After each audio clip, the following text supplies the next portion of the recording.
What is going on, people? Ryan Williams ASE here with another video. We are going to talk about the incoming. So this is transfer review part 2. Now guys, if you haven't already, please make sure you like, share and subscribe. Road to the next milestone, 150 subscribers. We're currently on 142.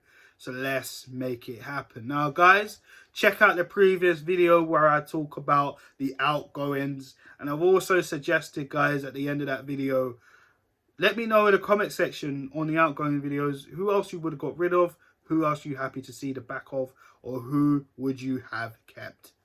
So we're going to talk about the incomings. Arsenal have spent £156.8 million in add-ons. I think actually we spent the most in Europe, if I'm not correct, and I am not happy. I'm going to give you my grade just at the end, but I'm not happy. So, we spent our biggest transfer wage on Ben White. £50 million to Brighton for Ben White. Did we need another centre-back? Maybe, because Louise is gone. However, £50 million for Ben White, I think that's just overkill. Nothing against him. He's got a high ceiling, he's got high potential, but didn't really start off the best in that Brentford game. He did get ripped apart, let's be honest. The defence wasn't really great to support him, and he didn't really look too great, if I'm honest. And that's the only game he played because, unfortunately for him, you know, apparently he tested positive, which is why he missed out both Chelsea and Manchester City. So the jury is still out on Ben White, but the fee wasn't really happy about. Another player the jury is still kind of out on, but of course the reason why I say count, kind of, because there was one game where you see, okay, looks good, and in pre-season you saw a little something about him, which looks like fair enough, but the jury is still out. That is Nuno Tavares, who we paid £8 million to Benfica. Now, of course, this guy is a wing-back. He also can play on the right as well, which means more people on the right. But it is what it is. He can definitely cross, unlike some people that's not here anymore. Well, on loan at least, anyways. And he can get up and down the pitch, but the only thing I have is his defensive abilities.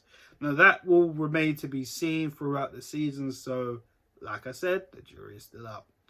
One player within this list, well, one of these players that are in this list that I've never heard of before, who for me is actually giving me a little bit of hope. And that is Albert Sambi Lokonga. £15 million from Anderlecht. I mean, he looks a very, very good player. His passing, his work rate, his commitment, his drive. He doesn't do this sideways, backward passing. Hopefully he doesn't start doing that, because he's very positive and he definitely likes to, you know, I wouldn't say take the game in the scruff of the neck. I wouldn't say that. It's a bit too early to say that. But you can see he's trying to do something, Lokonga. I thought it was an absolute farce he didn't start against Manchester City. Putting in Martin Odegaard, who we're going to touch on in a little bit. I mean, it made no sense for me. He played good performances back-to-back against Brentford and Chelsea, even though we did lose. But when you've got Granit Xhaka next to you and a manager with the abilities of Mikel Arteta, you're always going to be up against it. But, yeah, Lokonga, very happy about this guy, and because I see the potential in him. And, yeah, let's just see what he's like with better midfielders like Thomas Partey once he's back. Aaron Ramsdale, £30 million, and this is including add-ons, guys. I know it was 24, but we're adding on everything here. £30 million to Sheffield United. Right. Now, I've said this in the Aaron Ramsdale video, guys. If you haven't already, go and check that out. So I won't go over it too much. There are other keepers out there who are better than Ramsdale, who are cheaper than Ramsdale. We know that. Arsenal didn't want to do that. for whatever reason, right? I will say this, he is better than Alex Runnison because at least Ramsdale can actually catch a ball. He looked comfortable in that West Brom game, but it was their B team, let's be real. And, you know, the pressure was up against it a little bit within that first half that people seem to forget about. And he kind of dealt with whatever was thrown at him. But, again, the jury is still out on Ramsdale because we haven't forgot all the bad stuff we've seen when he was playing for Sheffield United and Bournemouth. Let's face it, both teams he's played for have been relegated. And that's not solely his fault. He's part of the team. The rest of the team do take responsibility for being relegated as well. So, you know, hopefully he comes in, puts some pressure on Leno, even though Leno kind of wants out, which says we kind of need to go and get another goalkeeper either in the next summer or January, but we'll wait till we get there. So, yeah, man, we'll see what happens with Ramsdale in the future as an Arsenal goalkeeper. Martin Odegaard. Now, interesting this one. Again, I made another video, guys. Check that out on the channel. And personally, I like this one because I like Odegaard. He's a very neat and tidy player, very creative, has Ozil vibes for me in terms of he can see the pass, he can play it. But my only issue with him, well, there's a few issues with him. Is number one, of course, he needs to score more goals. His output's not that great, and he needs to improve on that. Mikel Arteta needs to be in his ear about that. Number two, this part is not his fault. He needs a midfield around him. He doesn't really have the midfield to protect him. Because Granit Xhaka is so unreliable. And, you know, I'll give you an example, even though it might be a rubbish example, but it was down to the system where Granit Xhaka got himself sent off against Man City, which kind of left Odegaard to be like, okay, well, what do I do now? You know? And Odegaard shouldn't really be playing as a part of a pivot with Granit Xhaka. He should be in front with either Xhaka or Lokonga or Partey more likely that I would like, or a better DM. But Odegaard can only do what Odegaard can do, you know, and I don't really feel like the criticism against him is quite fair, you know. Listen, everybody's entitled to their opinion, don't get it twisted, but I mean, he's pretty much like Ozil, but at least he tries.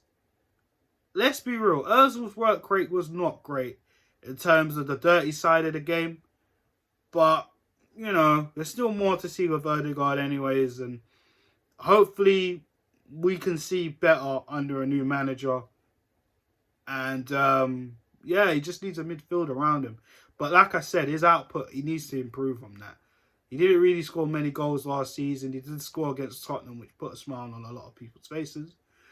And he did score that absolute banger in the Europa League as well. But, you know, his assists were decent, especially that one against Crystal Palace. I like that one especially for Martinelli's goal. But yeah, man, we needed some creative spark in the midfield. That's what we need. But like I said, he needs protection. And finally, our deadline day is signing, and I'm not really going to waste much time on this. Tomiyasu. Now, I don't know anything about this guy. All I know is he's a centre-back that can play right-back, and we bought him as a right-back. That's all I've got to say. I don't really know anything about him.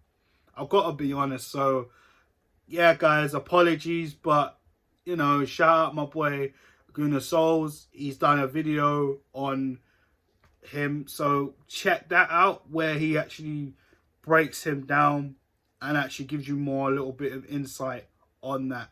So yes, tune in to Gunnar Souls to find out a little bit more on our new signing. Now, that's 156.8 with add-ons.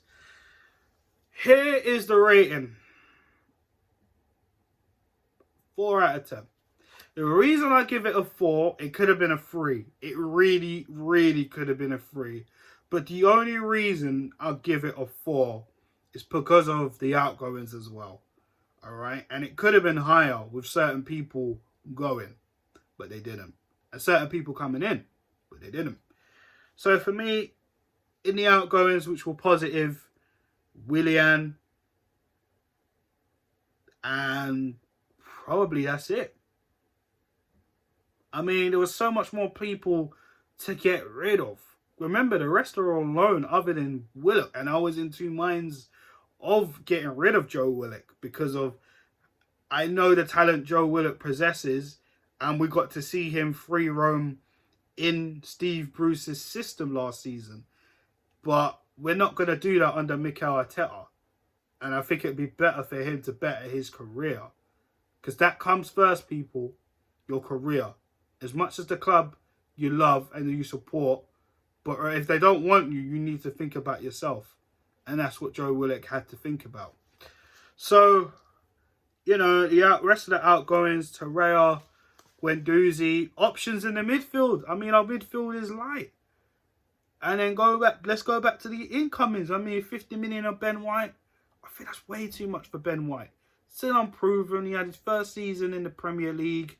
And already he just got snatched up. I mean, Leeds tried to buy him for less than that. I think they tried to buy him for 30 mil last season. And obviously Brighton said no. And he's still got a lot to learn, Ben White. Let's have that right. He's still got a lot to learn. He's still developing. And yeah, for me, I just don't think 50 mil was right. Now, where I would have spent 50 mil, I would have spent it on his old teammate in Yves Bissouma. Someone we need in that midfield. Keeping Granit Xhaka, I mean, that's why I can't give it a 5. That was a horrific decision keeping Granit Xhaka. Now, you know, I spoke about the fee on a video. I said, I can understand why they want a little bit more, but we'll probably regret it and not take the money, and that's exactly what happened. Xhaka only had one club after him.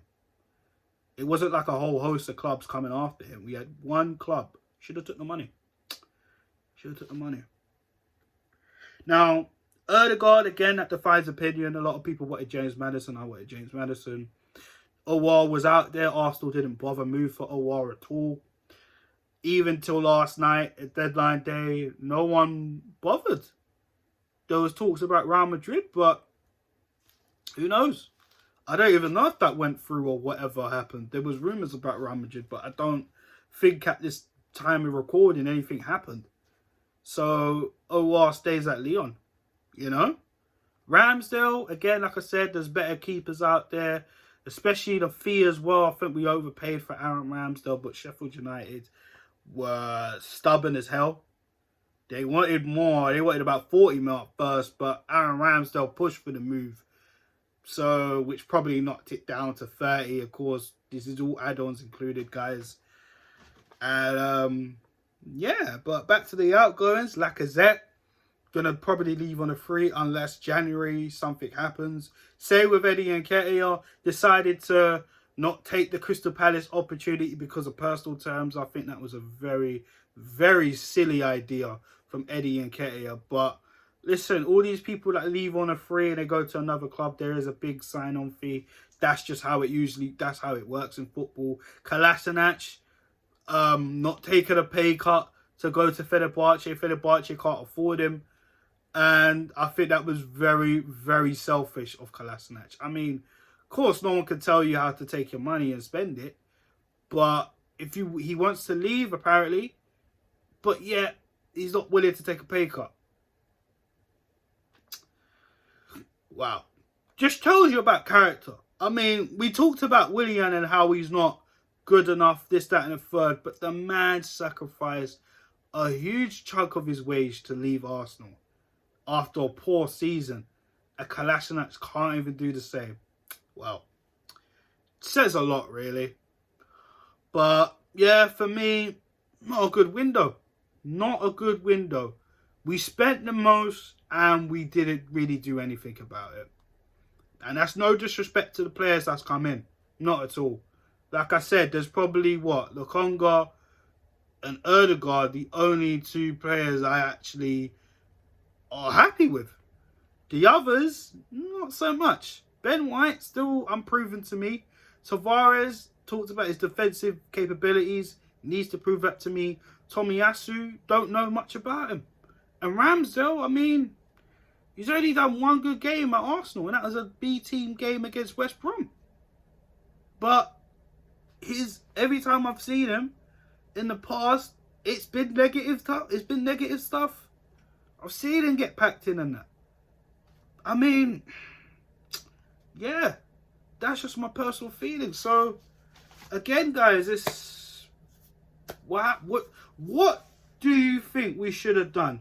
Incomings only, guys. Like I said, previous outgoings, let me know on the previous video. Like I said, Xhaka, El Nene, we needed to get rid of those guys.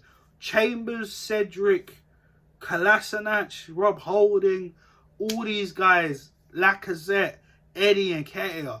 You know what I'm saying? It's like, how did they not try and move these people on? We know wages are ridiculous, but some players had offers in the last 2 seasons and we didn't take advantage. But yeah, guys, let me know your thoughts in the comment section on the incomings. Please like, share and subscribe to the channel, of course. Trying to hit the next milestone, 150 subs. So I only need 8 more subs, people. But if there's any more, I appreciate it. And yeah, share the content. Let's try to get this channel up and moving. So thank you all for watching and taking your time out.